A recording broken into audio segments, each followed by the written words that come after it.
The tip of Vladimir Putin's spear is about to pierce the heart of Ukraine. In a midnight address, their president, Zelensky, told his nation that Russian troops will likely storm Kyiv tonight.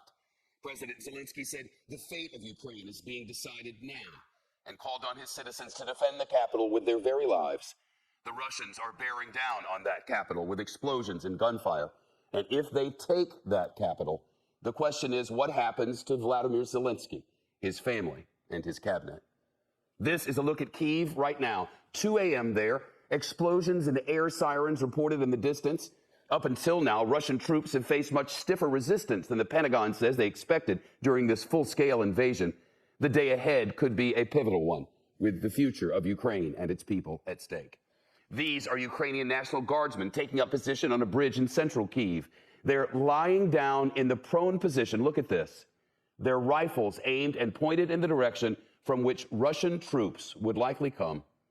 Ukrainian forces have blown up bridges near Kyiv to try to make it harder for the Russian military vehicles to advance on the capital. This video shows Ukrainian men grabbing guns out of crates in the city. Ukraine's defense ministry has called on civilians far and wide to prepare Molotov cocktails to fight back. On Ukrainian TV, they broadcast instructions on how to make them.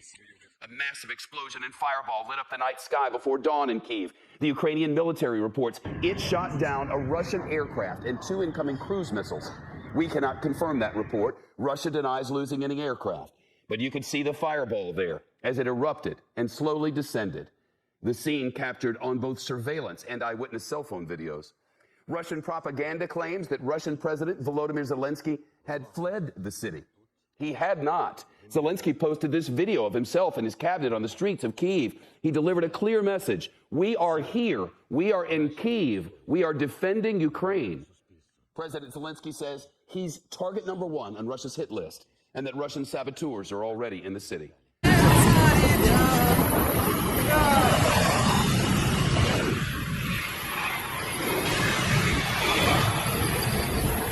Just 3 years ago, Zelensky was a comedian and actor who played a president on television. The Pentagon has warned Putin wants to decapitate Ukraine's government and install its own puppet regime. In a chilling address today, Putin urged Ukrainian troops to turn against their own country and stage a military coup to seize power and negotiate a surrender. Don't let neo-Nazis and Banderites use your children, your wives, and old people as human shields. Take power into your own hands.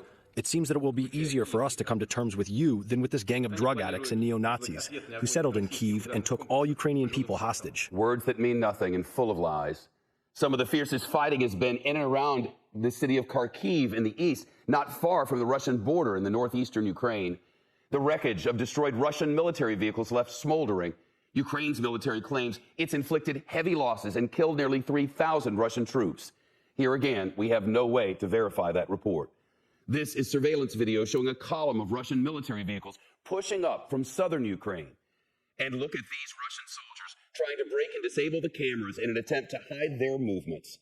We're seeing some harrowing scenes. Gunshots fired into the air by security at a train station. Crowds of desperate Ukrainians, some with toddlers in arms, trying to pack onto trains to escape this nightmare. Dramatic video from a suburb of Kyiv shows an armored military vehicle swerving and crashing on a coming car on a public street. Bystanders able to pull the driver out of the wreckage. He reportedly survived.